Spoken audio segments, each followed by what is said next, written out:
Box to Box Media Network. Selamat datang di podcast pengembangan diri, eksklusif hanya di Spotify.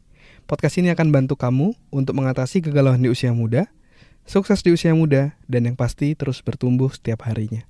Agar kamu tidak terlewat setiap episode barunya, jangan lupa untuk follow dan nyalakan loncengnya ya. Selamat mendengarkan. Hai Sandra Spordes, dan pada podcast kali ini saya akan sharing tentang apakah rasa bodo amat itu baik. Apakah kita perlu jadi orang dengan tipe bodo amat gitu ya.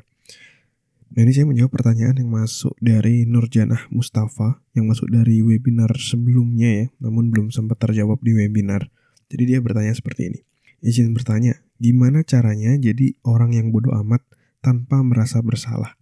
Kok rasa-rasanya banyak hal yang jadi tanggung jawab kita, padahal kalau dipikir-pikir bukan tanggung jawab kita ya.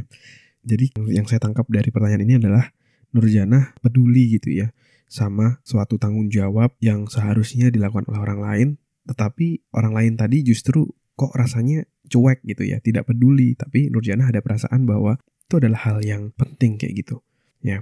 Nah mari kita bahas di podcast kali ini. Tapi sebelum itu, buat kamu yang mau sukses dimanapun kamu berada, di perantauan ataupun di kota kelahiranmu, kamu bisa join dalam webinar, free webinar Success Anywhere. Kamu akan belajar gimana caranya bisa sukses. Kamu akan belajar tentang Ultimate Success Formula, gimana caranya biar kamu bisa sukses, ya, rahasia sukses anti gagal. Terus yang kedua, kamu akan belajar gimana caranya memotivasi dirimu. Dan yang ketiga, gimana caranya membangun support system untuk dirimu. Ya, kamu bisa join secara gratis, silakan klik link yang ada di deskripsi. Daftar sekarang juga karena slotnya terbatas, oke? Nah, mari kita bahas pertanyaan dari Nurjanah. Gimana caranya biar kita bisa jadi orang yang bodo amat kayak gitu ya. Nah, jadi kita harus pahami dulu bahwa bodo amat itu boleh, bodo amat itu diperkenankan, tapi kita harus tahu konteksnya ya. Di mana konteksnya berada, itu baru kita bisa ngelakuin hal tersebut. Bukan berarti di semua sisi kehidupan kita bodo amat kayak gitu.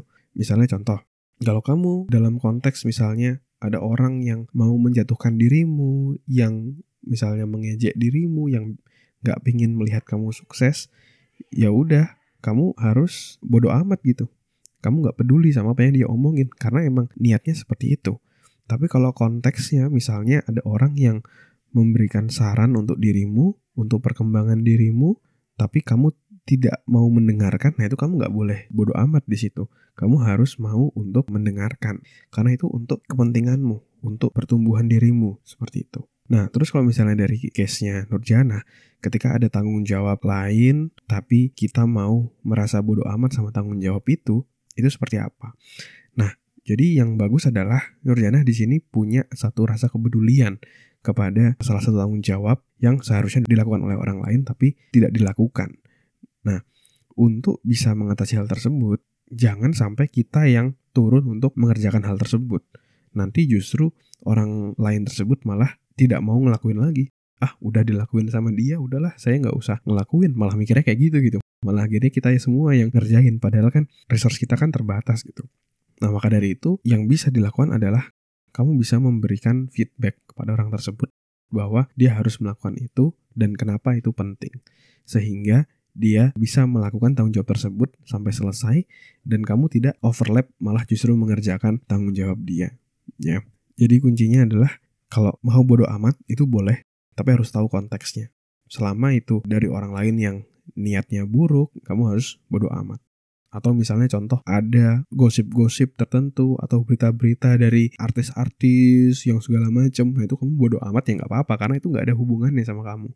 Tapi ketika ada hal-hal yang penting yang berkaitan sama dirimu, berkaitan sama organisasi atau timmu, nah kamu jangan bodo amat di situ karena nantinya kamu juga akan yang kena kalau kamu bodo amat. Tapi setidaknya kalau kamu tahu bahwa ada hal yang kurang benar dan kamu di situ merasa bahwa seharusnya tidak seperti itu, nah kamu gak boleh bodo amat. Setidaknya kamu bisa mengkomunikasikan kepada orang yang punya tanggung jawab tersebut untuk bisa menyelesaikannya. Karena berpotensi kalau tidak diselesaikan dampaknya menjadi seperti apa. Nah itu bisa kamu jelaskan. Nah itu adalah salah satu kriteria orang yang dewasa, di mana dia mau memberikan feedback, memberikan umpan balik, sehingga dirinya dan sekitarnya jadi jauh lebih baik. Terima kasih sudah mendengarkan episode kali ini. Semoga bisa bermanfaat dan menginspirasi. Dan kalau kamu merasa bermanfaat, kamu bisa kasih rating bintang 5 di podcast ini. Supportmu sangat berarti untuk kami. Dan juga kamu juga bisa share podcast ini ke sahabatmu, teman-temanmu, pacarmu, gebetanmu, saudaramu, agar orang-orang di sekitarmu bisa jadi jauh lebih baik dan terus bertumbuh setiap harinya. Dan kamu bisa juga share di Instagram, di Instastory, silakan mention @andreasberdes, nanti saya akan repost. Dan buat kamu yang mau belajar bikin podcast, kamu bisa bikin podcastmu sendiri di anchor.fm.